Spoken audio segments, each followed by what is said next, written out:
Hello, fellas.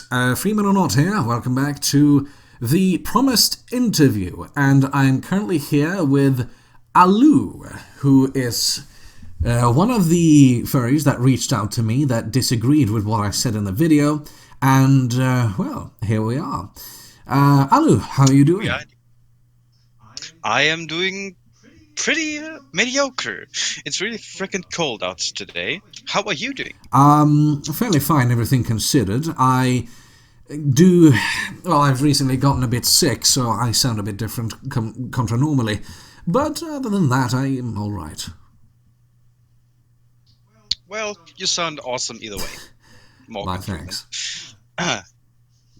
So, So yeah, you were one of the people that disagreed with me on a few of the points that apparently I had made in the video. I would gladly like to know which points was it that you disagreed with me on? What was it that you found to be incorrect? well, first of all, I just want to be clear that I'm just not toxic about anything.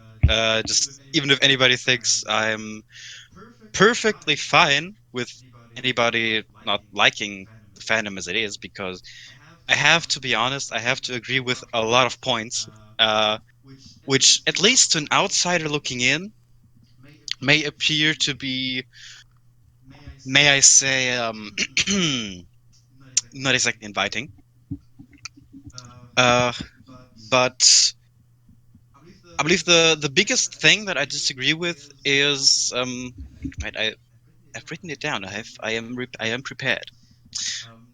Is that it's in mostly an eternal, like you said, an eternal escape from daily life, which to some people I can imagine it is, but that is very broadly speaking. Um, I believe, and a lot of other people, that being a furry is basically not much different from any other hobby. Like you mentioned D&D, for example. You go have a session, play, Yeah. and after enjoying your time with your friends, being a murder hobo, I'm totally not a murder hobo. Um, then you go home and you go about your daily. Yeah. Uh, that would at least be the biggest point that you made that I disagree with. Okay. What are one of the points?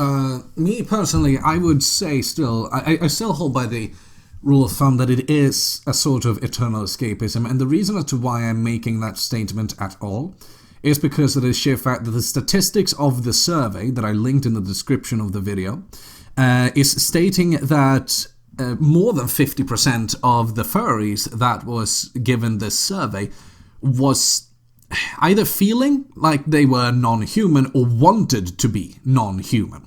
Essentially, not feeling that they were wishing to be human. Essentially, they could be something different. And by that merit, it appears to me as if they perhaps then want to be the personas they have created.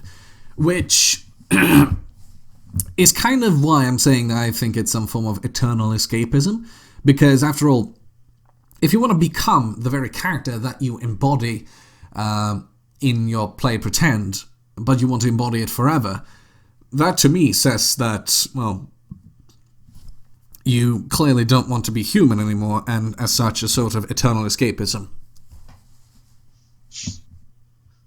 With that,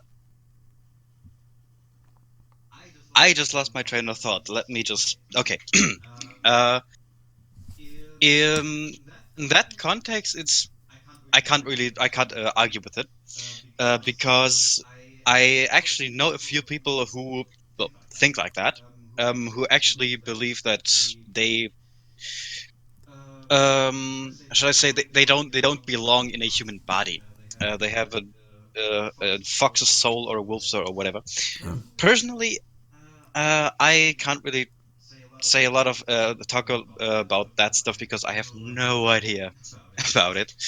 Um, But but you say that that you said that is you disagree with it with me on that though, and then you by merit yes, should have something to and mention about it. yeah, at least not. I don't. I don't. Why am I stuttering today? Um, because that is, I believe, it's separated. Because on the one side, you definitely have those people that wish to be something completely different, that want to be a fox or whatever. Um, but that would be basically that would. I apologize for failing my speech. I'm not a. It's okay. Uh, I'm German, so not exactly my mother tongue. Alright. um, I'll have to excuse anyone as well that at hears me sniffling. I'm, like I said, a bit sick. well, you sound perfectly normal to me. um, but yeah, the people that uh, want to be a completely different thing, that want to be a fox or whatever, those I wouldn't exactly say are mainly furry. Even though, I mean, being a furry is basically, if you say that you're a furry, then you're a furry. But that is completely different, the completely separated thing, because that would be the otherkins. So basically, people that believe that they are, well, non-human, that they have a fox soul or a dragon soul. Um, which I'm not saying that they don't belong into the fandom. Actually, believe that the fandom is very is one of the best things that they could join, simply because it's very accepting of those people, because we all have our personas, we all have our characters. And if they come in and say, hey, I'm another kin and I feel extremely um, comfortable here with you guys because we accept them as, well, it's nothing really weird to us, because it's always a thought that basically every furry can have, mostly has, because let's be honest, who doesn't want to be a badass dragon? Oh, I mean, I mean, if you want to get on that point, I mean, yeah, who doesn't want to be a badass dragon in, play pretend, so to say? I mean, the thing is, Yeah. when it comes to that, I can understand that a fandom can be acceptive of all manners of people. I mean, there's a lot of fandoms that does that, but when it comes to the furry fandom in particular, and especially when it comes to that which you've mentioned right now, the whole furries and otherkin, and how they can kind of coexist, I can see that happening, but it's also worrying the sheer fact that they accept them so lightly, because it doesn't make sense as to why they would choose to be, well, so radically different from a person that they no longer even are a person. I do not understand why it is that they are considering themselves to be having a dragon soul, for example, if we're going to go with the Skyrim logic, and whatnot. I don't understand. Where does that kind of mindset come from? Well, basically, the belief of being, uh, from the times that I talked to them about it, it's basically, from what I understand, is um, it's a hard thing to explain, because it's might sound sort of supernatural, but basically, it's always the belief that they have and a different soul, that they have a, well, that they are a dragon soul. Um, so basically, actually, it's easiest to explain with transgenders. Basically, if you have a person that doesn't doesn't feel that doesn't feel comfortable inside their body, um, simply because they would feel more comfortable in a man's body. Thing about that is, uh, there are ways you can, well, correct it. You can have reassignment surgery to basically turn yourself into a woman, or a woman into a man. But with other kins, exactly those people, it's obviously a lot harder, because you can't just have surgery to become a lizard or to become a wolf or whatever. Yeah. So basically, the only way that they can really feel that that change of mind, where they can feel like, okay, these people believe me, or they accept me as another kin, as a whether they actually believe that that is what is going on, or if it's just something psychological. Okay, I'm going to stop you right there for a moment. I just got to check my Yes. fireplace. I've just gotten that one started, so I'll be back in a second. Go right ahead.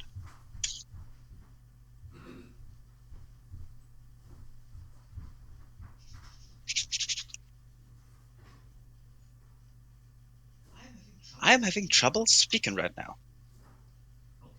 Holy shit.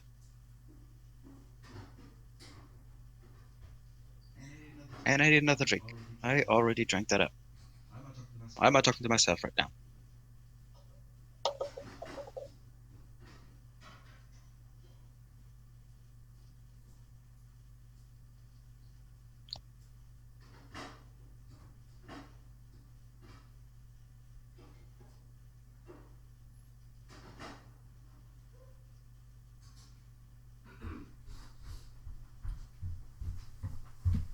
There we are. Okay. Well, again, I'd like to disagree with that point that you made there about, like, transgenders and otherkin. I can see sort of where you come from.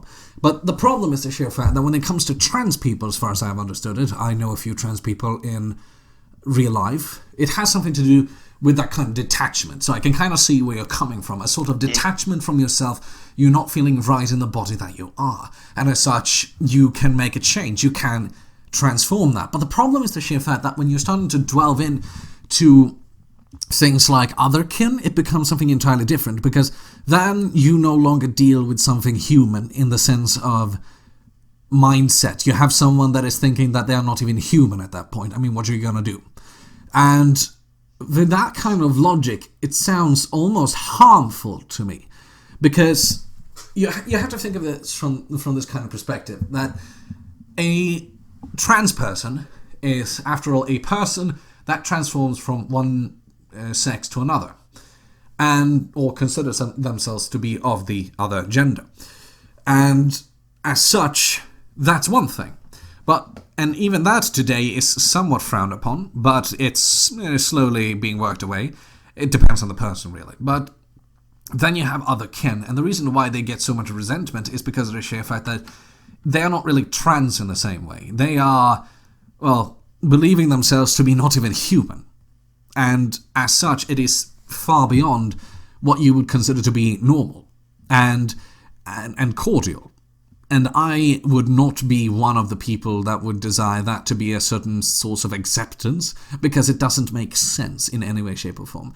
And you might be of the opinion then that, well, it might not have to make sense, but it kind of have to in a sense, because when you're dealing with something that is not human, you kind of have to have some form of understanding. There's a certain kinship that people have, for example, to dogs or cats, for example, where it's kind of understandable that you have a bond and whatnot.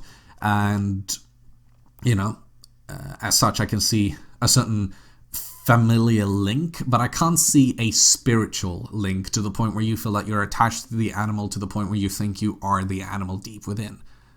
I can see it symbolically that you're a wolf, in the sense that, okay, essentially from the symbolic standpoint that, okay, the wolf, a strong creature that relies on itself and doesn't need others and can just be a lone wolf, essentially, if we're going to go with that kind of logic.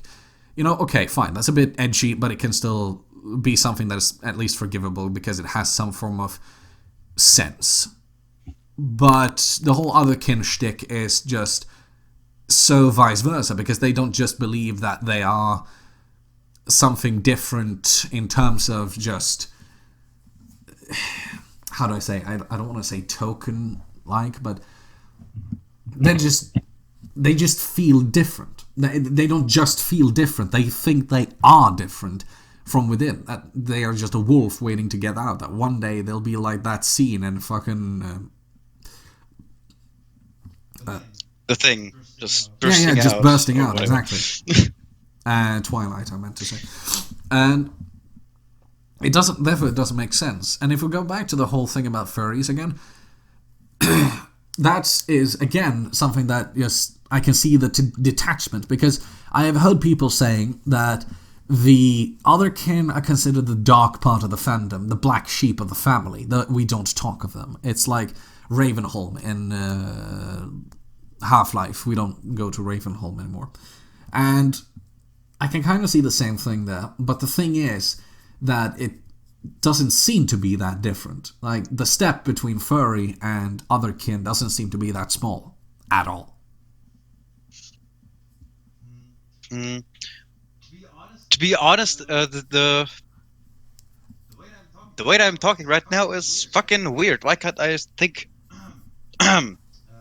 uh, yes. I can definitely see where you're coming from. Uh, Obviously, it sounds very similar. You have people that make up their characters, their animals, and say, "Hey, for example, me, hey, I am a blue fucking dragon with a long ass tail that looks like a motherfucking snake." And then you have people that say, "Hey, I feel like a dragon." Um, Obviously, if talking to people like that, talking to them long enough, understanding their feelings, it is very separated. However, if, for example, in this situation, mm, it's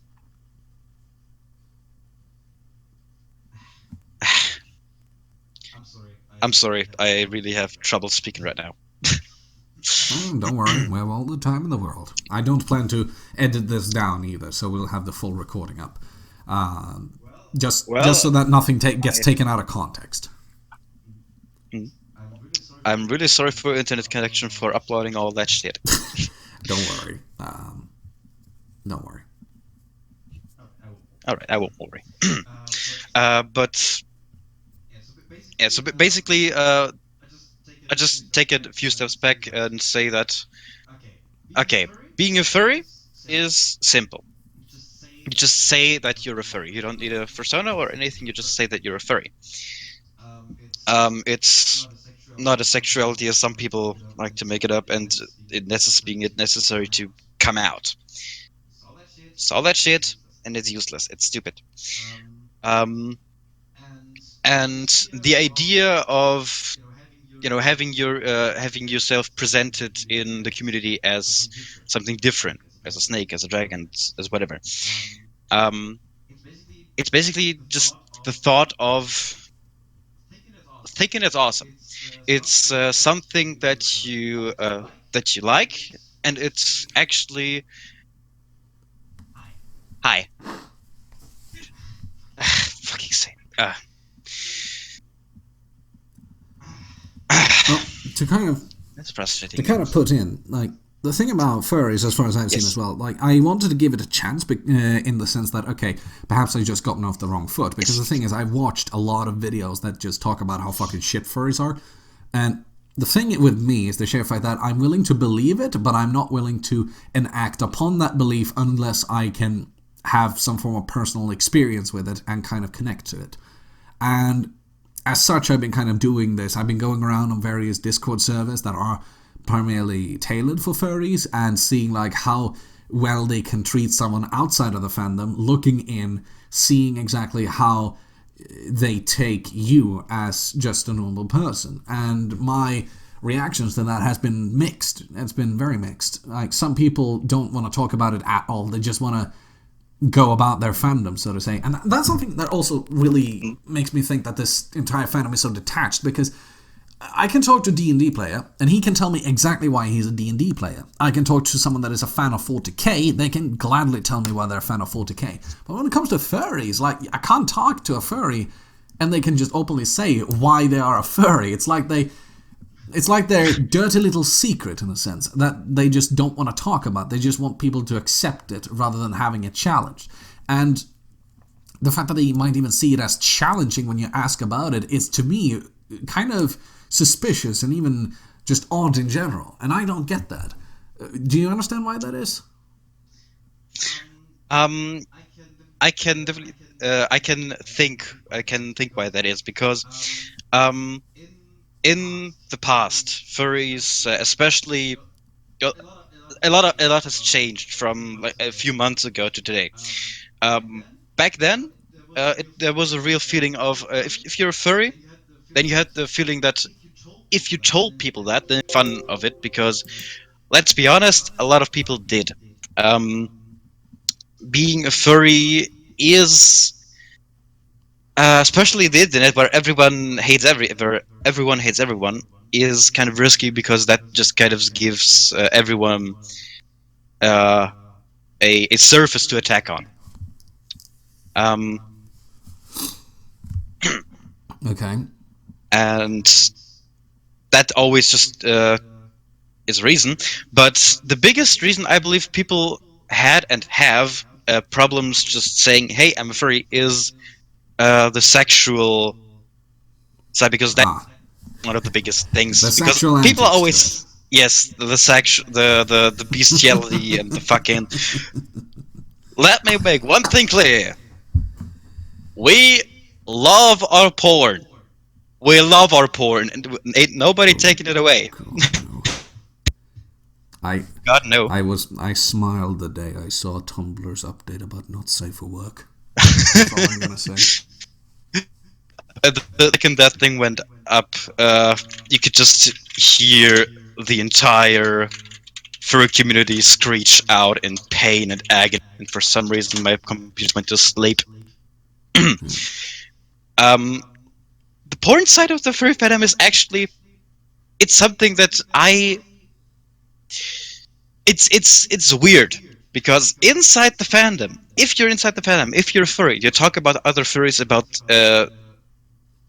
furry sex, well, Eve, they will tell you all about how they love this kind of species' cock because it has this shape and yada yada yada. But Yeah, as that's soon as another thing. Like, someone, that's why it also makes me think like this is just, and excuse the fucking word, but like this is also something that just makes me think that this is just bestiality in human form.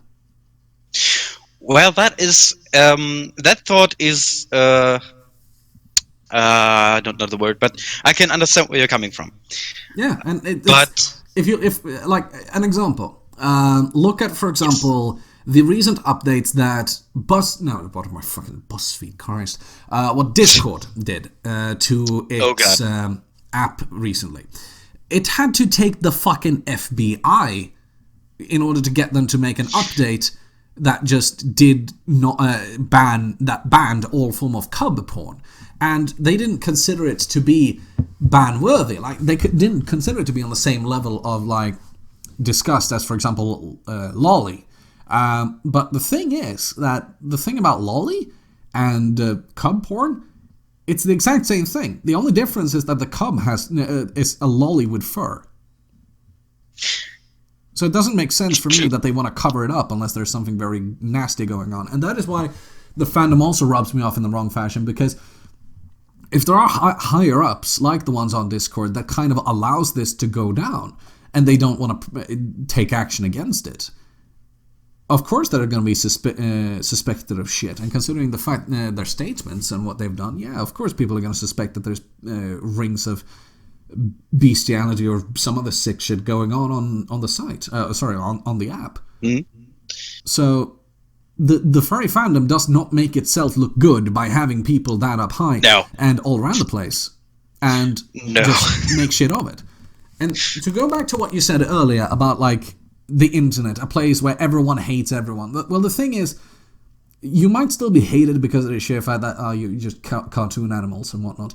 But the thing is, you would be less so hated and have a leg to stand on if you had something tied to your name. Because the thing is that the fandom today just appears to be about like it's about the porn. It's about the fact that it's just animal characters and whatnot, and there's no like ties to the historical aspects of it. Like I mentioned in my video, essentially how we have a historical tie to anthropomorphism. For example, the furry fandom does not defend itself with that. They don't defend themselves with the history that they have kind of inherited and are contributing to. And that is something that to me also just makes me think that they have either something to hide or they are not what they say they are. Which technically is the fucking same thing, but yeah, you get where I'm coming from. Yeah. The thing about it is, the furry fandom isn't, well, as you said, there's nothing really behind us. Well, there is something behind it, but they don't use it. They don't talk about it. They don't mention it. They don't include it. Yeah, because basically the historic aspect, the way that you talked about it in your video is, if I were to ask like 100 random furries, they would have no idea, because that is basically the reason the furry fandom came into being wasn't because of some historical events or these Aztec, which honestly I didn't know that these Aztec animal warriors. I Oh found that yeah, that was a thing. really I found that really interesting. Yeah, that was actually a thing. Well, I would still hold on to the sheer fact that it does like have historical ties, because, like I said, I see entirely that I can entirely understand that there's a fandom being formed around this, because, like I said, to me it makes sense, considering the historical value we kind of have to it. But the problem is the sheer fact that the fandom doesn't seem to revere it and understand it as if though this is something that actually happened. More along lines, they just look away from it. The fandom is more circled around the. It basically, the way that a lot of people always say it, the furry fandom started with Disney, and that is kind of true, because when Disney really started, well, they always did it, anthropomorphizing, fucking word, animals. A lot of people loved it, because everything else was always okay. You have humans, or you have something else weird. Sniffle, sniffle. Yeah, like Mickey Mouse, human and a rat, Yeah. essentially. Or mouse. It's I don't know, is he a mouse or a rat? No, he's a mouse. Mouse, Mickey Mouse. Oh yeah. Said the wrong word. Obviously. It's something different, because if you were to compare, let's say, a movie, just any random movie, Dinner for One is not a movie, Forrest Gump, Saving Private Ryan, that is humans doing human things. That is basically just normal. That's real life. But if you take, for example, something, if you take that movie and simply just take anthropomorphized animals in the spot of the actors, it's basically the entire same thing, but it has a completely different feel to it. It's the same, but it's different. I hope you understand what I'm trying to say. No, it's okay. I understand. I think I understand. To kind of try and summarize what you're trying to say. Yes. Please do that. Okay. Do you mean essentially that when you're watching, essentially, I think I understand. When you're watching a movie like, say, Saving Private, let's say, Saving Private Ryan, or even better, Untergangen, I think it's called, or just Judgment Day or something like that. It's the movie about World War II, when you get to follow Hitler and the World War II, essentially. If you were to anthropomorphize that, for example, okay, you would have the Germans be, for example, Rottweilers, and you would have the Allies be Golden Retrievers, perhaps, and you would have. I don't know. I don't know. Just picked it out. Yeah, it's just anything. Yeah, and then you'd have perhaps the Brits, if you want to be a little bit funny. They would be pugs, and yeah, I can entirely see that, because essentially what you've done then is that you have taken just human characters and you have satirized them. You've pulled them to their logical conclusion. Mastiffs are big and they are scary dogs. They are essentially big, scary hounds, and as such, it would make sense that the Germans would perhaps be such dogs, or perhaps just the German Shepherd, because it was a part of World War II as a guard dog used in Nazi camps. And then you would have another example would be sorry, don't die. The pug. The pug is kind of looked upon as a Or, you know what? Even better. Bulldog. Bulldogs are looked upon like tough, but tough dogs, but to some degree has a heart and soul. They're kind of goofy, but tough. And as such, you'd have creatures like, you'd have perhaps the Americans being bulldogs, which would make sense. You have an angry bulldog with a typical American helmet, a cigar perhaps, and then going out there with a assault rifle ready to assault the beaches of America. Just, fearless dogs, essentially. They don't care what they're up against. So it makes sense to have those kind of dogs. But the problem, and even that, like I said, has ties. It makes sense. These are animals that are tied in to the various nations to a degree. It kind of makes sense how we have created these characters around a certain theme, and this theme perhaps might be World War II. But that's the thing as well, because even Disney draws ties, of course, from historical inspiration. Because Disney, after all, is a company that makes essentially movies out of fairy tales. That's how it started. They made fairy tales come real, in the sense that they made them into movies. You had Snow White and the Seven Dwarfs, as an example. And that's the thing. They anthropomorphized Mickey Mouse, because it makes sense, because it existed already in children's books. You had different children's books, for example, where people would be essentially frogs walking around in suits, and that would be a kind of silly and funny thing, and they just transcribed that onto the screen.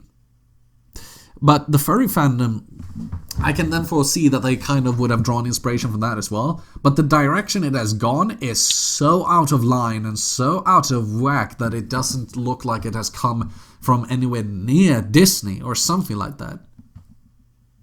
I mean, it doesn't have any specific direction. It started because animal... Sorry. I told you, don't die. I don't want to clean up that mess. I didn't do anything but cough blood, shush.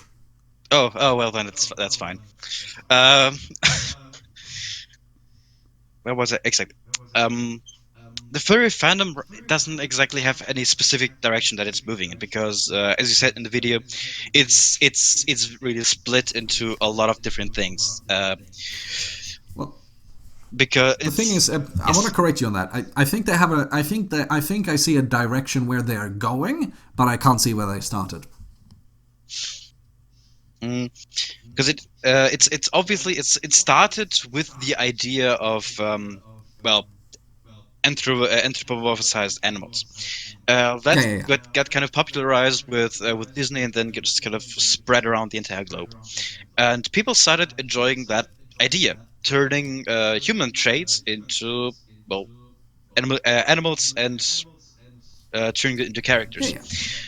Exactly, that makes sense. Sorry, I worded myself wrong. Yes, I know where they are from, but I don't know where they're going to in the same sense, because I have a theory, or rather a guess about where they're going to, but I don't know, how do I say, I don't know if it's going to go in that direction, and I fear it might. That's the problem. What direction do you think you're going? It's going in. I'm curious now.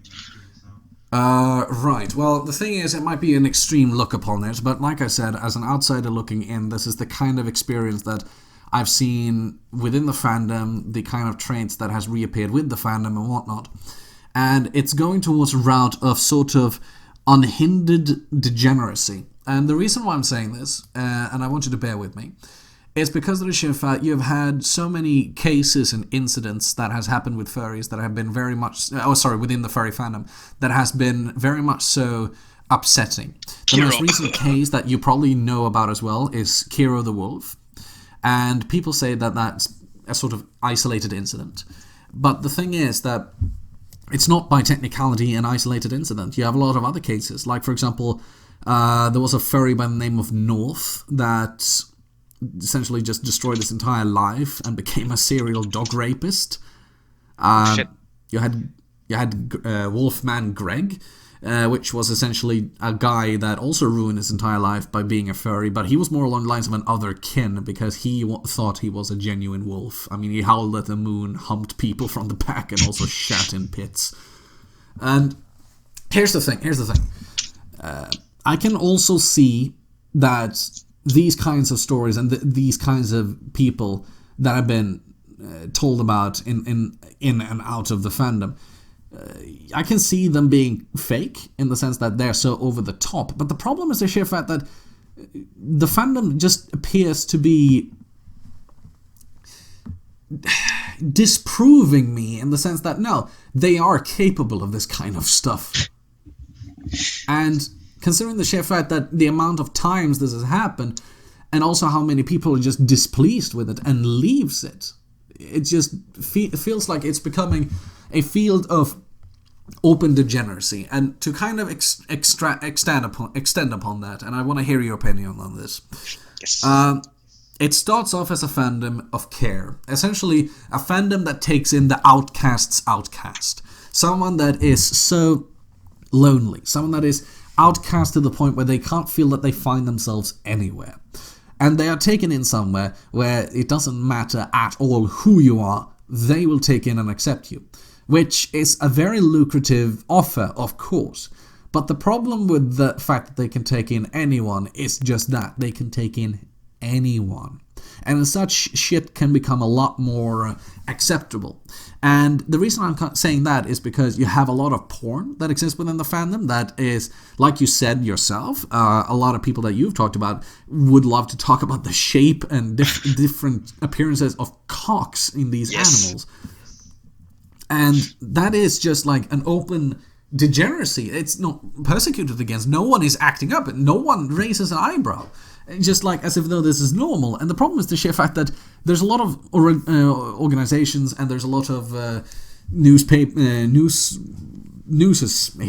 What the fuck do I say? News reports here and that have like called out to parents of furries and be like, no, this is okay, this is normal. Whilst no, like it clearly isn't. Like it's an unsafe environment, and that is why I also become a little bit like hesitant when it comes to Discord servers as well that has.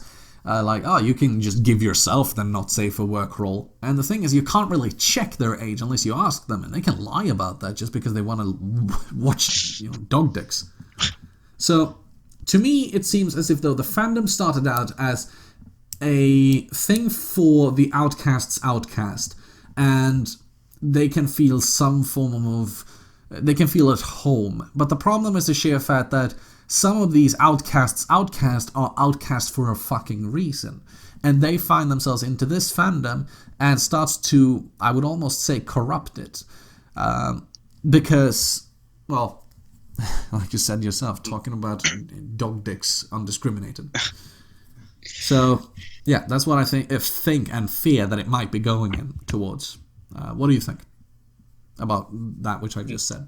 I can definitely understand why you would think that, because let's be honest, if someone told you, hey, think about furries, what's the first thing you're gonna think about? You're gonna think about, well, either fursuits, which is perfect, or you're gonna think about people fucking them each other in fursuits, or straight up bestiality porn. And that's basically the entire reason because that's how humans work, and especially how the media works. If you have a group of people that is not well understood and there's not much known about them, furries, and you ask them, hey, what's this all about? You tell them, oh, this is that, this is that. A lot of people aren't going to say, hey, this is a very awesome community. They care a lot of stuff. They have a lot of artists. They have conventions that are full of awesome talents, and they're just having fun. That is what I wish was the truth, but the truth is sadly that, hey, look, these guys, they enjoy having sex well in these costumes. That is what this is all about. It's basically, it's I don't know how it's called again. It's It's basically the sensationalism. Is that a word? sensation is a word, yes. The feeling No. of something. A sensation can be. It's usually as a good feeling. Language barrier shit. But big stories. If oh god, fucking language. Um, disasters. I'm just gonna call it disasters because that's what it is. You have this great community of awesome people, and then are these few peoples who stand out, and who stand out doing some questionable things. That is what people are going to focus on. Because honestly, who wants to hear about people making awesome drawings and creating magical worlds where there's tribes of of different species working together, overcoming their differences, and yada yada yada? Or are you gonna want to hear about the three people who were wearing dragon suits while sucking each other's dicks with a panda bear watching while jerking himself off? Which would you rather listen to? That is, I mean, I sort of get where you're coming from, but the sheer thing is that, like, the first one, that, like, yeah, awesome artists and whatnot, but even then, like, we go down, we as just outsiders go down these different paths. Like, yeah, look at the art, and then you're like, why is there just so much porn? And you go down, the other aisles of, for example, what should I say? You go down the different aisles of look at the conventions. It gathers a lot of people. Why are they in suits, and why are they making noises that make it sound as if though they are animals? And the thing is that they act as if though they sometimes wear gimp suits, which is just like even scarier. And the fact that people want children into this fandom just perplexes me because of that. mm, Because the thing is, like, of course, people are willing to look away from bad people. But the thing is, when it becomes a trend, what can you do? An example would be, again, if we go back to D&D. D&D as a fandom and D&D as an established franchise is very much so accepted. And the thing is that back in the day, it technically wasn't. Because back in the day, it was considered to be satanic, you know. You have the classical saying that role-playing is the devil's deeds. Rolling dice, you're not supposed to do that, and playing against demons and dragons. Like, no. They would say that that's satanic. Like, okay, how many out of these people have actually been in, like, satanic cults and done shit that is, like, linked to Satanism? Very few. To the point where it's just disgusting, and people within the that fandom would outright toss them out to the wolves, essentially. Because the thing is that it has a certain establishment. It is established. It has books, it has tales, it has stories, where you can derive all manners of fantastical things. But the thing is that when there is a not job within the fandom that does something, it usually just revolves around the fact that they act due to their own volition, rather than within, like, the remits of that particular fandom or that particular that particular universe. I suppose we can say. I mean, it sounds wrong, but you get what I mean. And when it comes to furries, like I said, they have nothing to their name in the same sense. The D&D players does have something to their name, D&D, and it in and of itself means something, because it's, after all, board games. When people started saying that it was satanic, people of that fandom said no, and they wanted to disprove people that was of the fandom that they were satanic by saying, rolling the dice clearly makes your child possessed and want to do drugs. How often did that happen? Not often at all. And instead, when people started to inspect this, it was just a bunch of kids sitting around a table with a few candles, perhaps, to set the mood, some good music, and rolling dice and telling stories. And they were even doing something that can be necessary. Like D&D, it's about maths. It's about adding numbers and, working out charts and shit. So it's actually beneficial. Whilst the furry fandom really doesn't have that to its name. It doesn't have anything redeeming like that. Well, I would like to object to that, because the furry fandom actually has...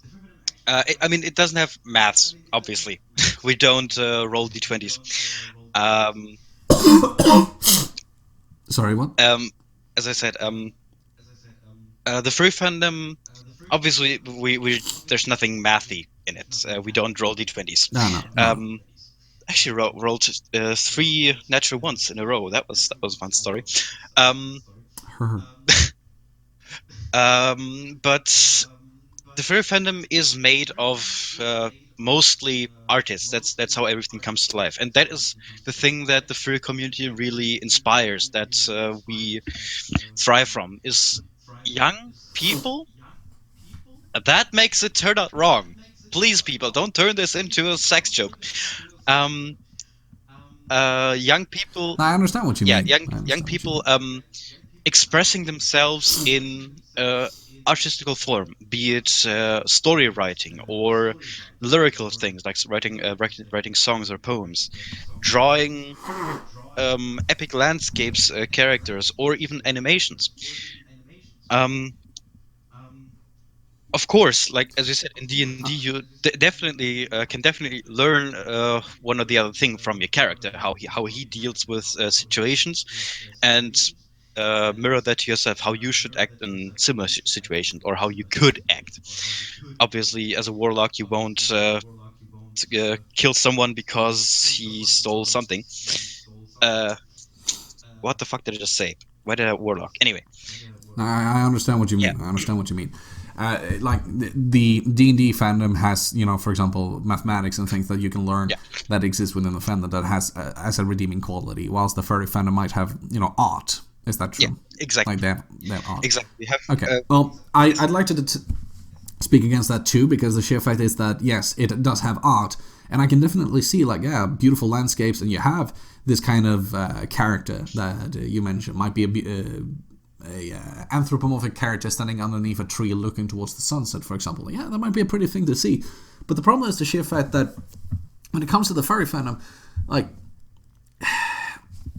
the art is no longer an excuse in the same fashion, because the pornography that is drawn around it is spread so openly compared to other fandoms that it's not really inviting for kids, yet people do inspire kids to try and get in. true. And it and that's the thing. Like, yeah, you say art is what draws people in, and you thrive on young people because of the fact that the art is interesting. I can see that, but the problem is the sheer fact that the wrong kind of art is too numerous and too open for it to be kind of done anything about other than being detested, and that is why there's so much disgust around it, and why there's so much mixed opinions. True. That's how I've understood it. It's definitely true, but the thing that you have to keep in mind is that I have a hair in my mouth. um, is that the first thing that at least we try. Obviously, like me right now, I talk openly about that specific stuff because I know that there's no 9-year-old gonna watch this because we say bad words. At least I hope so, because they don't fucking care. Um, It's not them who should care, it's the parents yes, that should care yes. more. Well, yeah, But that's a different matter if you're yeah, 9, but that's hey. something different. We try our best to obviously show our best side. We try to present ourselves as artists, as I said. Um, obviously, there's porn in the furry fandom. Yeah, there's a lot of porn. There's mountains of it. You could build a Mount Everest with all the porn. Um, Yes, and it doesn't build a good case yes. when you say how much it is. um, It doesn't. Um, it doesn't look better yeah, but when that's. but Huh? keep in mind. Imagine this: you have a bunch of how we say it? Okay, this is actually a pretty cool idea. Imagine a forest made up of furries. They're it's basically a circle, and the deeper you go in, the more likely you are to step into porn. Or the deeper you go the older you get. Use as a youth, you basically start out underling. You learn about the world. You learn about everything. Of course, there's people that are gonna run outwards. That are gonna show the younger people some things that they probably shouldn't see. But Yeah. just like in basically any other place, that is frowned upon. Because why the hell should a 9-year-old know about BDSM? Um, Of and course. yes, And And if we're going to keep it to the analogy of, if we're going to compare it to furries, essentially imagine a forest yes, filled with furries. Okay, in that case, all the furries are pretty much butt naked, but the way that they are presented butt naked varies. yeah. I mean, there's those that don't have genitalia, and then there's uh, No, yeah, that's those that have them and that no one wants to see. most do. Yes, like 90%. Um, but yeah, the further in you go, the more like you're to step into porn. The older you get in the fandom, obviously, the more likely you are to um, think about certain things. The older you get in real life, the more likely you are to think about certain things. Um, let's say like a couple of years ago, when I was kind of young and still getting into actually getting into the fandom already. I was like, I don't know, 15 years old and already, no, not 15, 12, 13 years old and actually getting into the fandom. I was predicted to some, let's say I saw some stuff that I probably shouldn't have seen. But Yeah. the very big but is that I turned out to not belong to those places because those were the not exactly safe for work um, sides of the free fandom. Which, if I would have told that I was not over 18, they would have pushed me out. Um, I'm getting off trail. Sorry. Um, yes. So the closer you get to the center, the more likely you are to step into porn. And the thing about that is, in the middle, imagine the middle with the most population, because the furry fandom is like mostly comprised of 29-year-olds. I mean, Um, if we're gonna put it in another analogy, yes, you don't have to look. please. You don't have to look at the sun to realize that that it makes light. I mean, it's the same thing with the fandom in that Yeah, sense, because there is porn and it's very obvious. yeah. Um, I'm getting kind of lost in my own words. Let me say it differently. Let me try to say it differently. Um, the furry fandom itself. It's made up of a lot of young people, and um, one of the pillars of the community, Uncle Kage. Uh, I would really love to quote him on this because he said on a panel on a furry convention was the following. Um, hold on to your chairs because here comes the news. Young people sometimes think about sexual thoughts. They have sexual thoughts, obviously. And since the furry fandom is made up of a lot of um, teenagers, not teenagers, but you know what I mean, people who are old enough to have sexual thoughts, um, there's gonna be a lot of it. Yes, and Same thing goes. Yes. yeah, and to just go about that, which he said, yeah, just because I'm gonna break that quote because the thing is, yes, it might be true that they have sometimes had sexual thoughts in a sense, in a pinch, but the problem is the fact that we have we have age of consent for a reason. It's because when you're younger than the age of consent, it's because you're not old enough to understand the implications and the weight that of responsibility the actions of sex actually involves. And the thing is that yes, I mean, nowadays we're living in a modern day era where sex is a hell of a lot more loose, which I'm fine with as long as it keeps itself within the remits of, the age of consent. But the problem is the sheer fact that if it comes to the conclusion that the furry fandom is going to start breaking that trend and make, go lower and lower in the ages, when it comes to the availability of pornographic imagery, that's not going to make it good. And especially the lower and lower you go, because children and kids, they're very impressionable. And that which they see is going to mark them. That which they see is going to be implanted. What will happen in the future, no one can tell. Either they will detest what they have seen and turn to the church, or they might turn to it and be fully okay with it.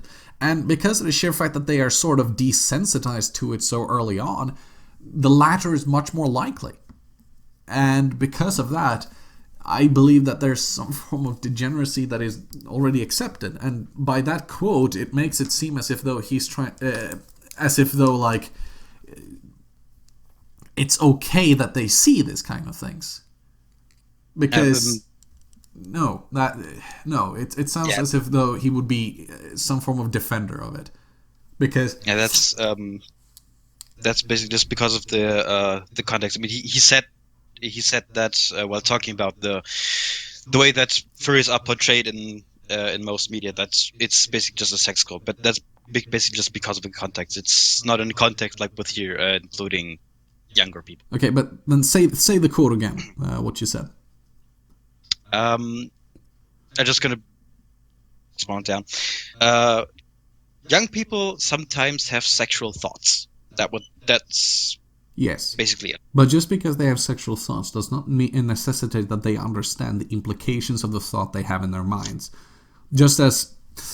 Because after all, when you were young, when all of us were young, we always had those grandiose thoughts about what we wanted to become. After all, how many of us as kids thought that we wanted to be astronauts or we wanted to be something great?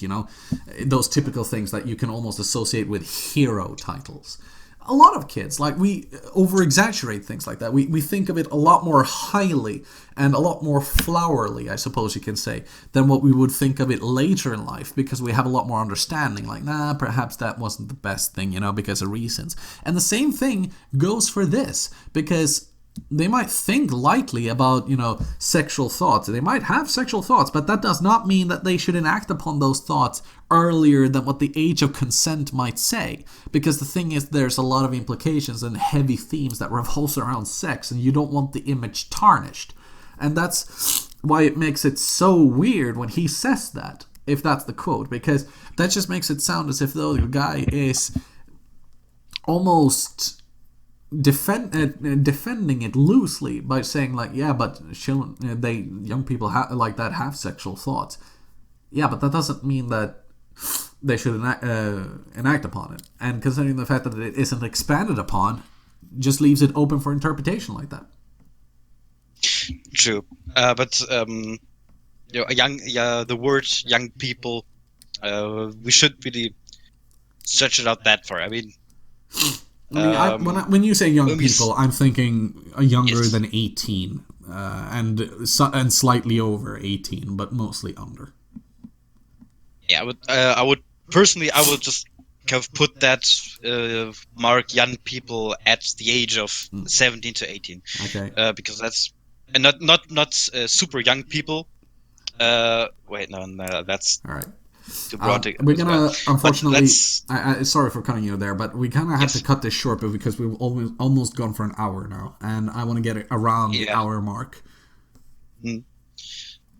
That's kind of my fault, to be honest, because to be honest, I'm rambling a lot, and it's hard for me to keep a straight train of thought today. Well, it's okay. Like, no matter what you say, I'm still gonna try and answer to it. So there's that. Yeah. But I suppose we'll wrap it up with this. Do you have any departing thoughts? Have I changed you in any way?